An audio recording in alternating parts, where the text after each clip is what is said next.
ദൈവം തൻ്റെ മഹാകാരുണ്യത്താൽ യേശുക്രിസ്തുവിൻ്റെ മരിച്ചവരിൽ നിന്നുള്ള ഉയർപ്പിലൂടെ നമ്മെ സജീവമായ ഒരു പ്രത്യാശയിലേക്ക് വീണ്ടും ജനിപ്പിച്ചിരിക്കുന്നു.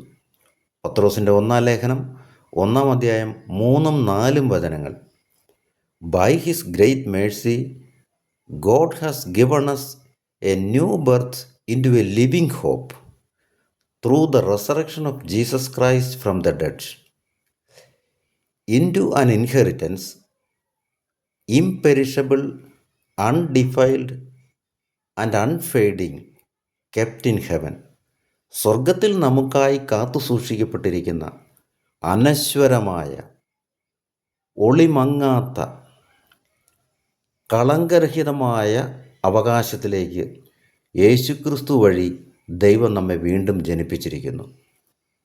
അതിനുവേണ്ടി വിശ്വാസം വഴി നമ്മിലേക്കൊഴുകുന്ന ദൈവിക ശക്തിയാൽ അവസാന കാലത്ത് വെളിപ്പെടാനിരിക്കുന്ന രക്ഷയ്ക്ക് വേണ്ടി നമ്മെ അവിടുന്ന് കാത്തു സൂക്ഷിക്കുന്നു. അപ്പം ഈ സജീവമായ പ്രത്യാശയാണ് നമുക്കുണ്ടാകേണ്ടത്. എങ്ങനെയാണ് നമുക്ക് കിട്ടുന്നത്?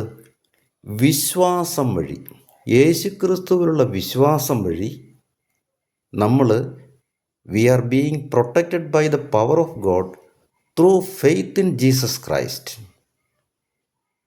Four the salvation ready to be revealed in the last time.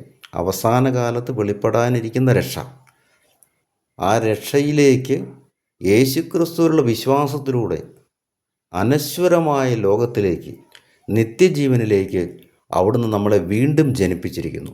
ആ പ്രത്യാശയിൽ നമ്മൾ ജീവിക്കണം. യേശുക്രിസ്തുവിൽ വിശ്വസിച്ച് യേശുവിന് വേണ്ടി ജീവിക്കണം.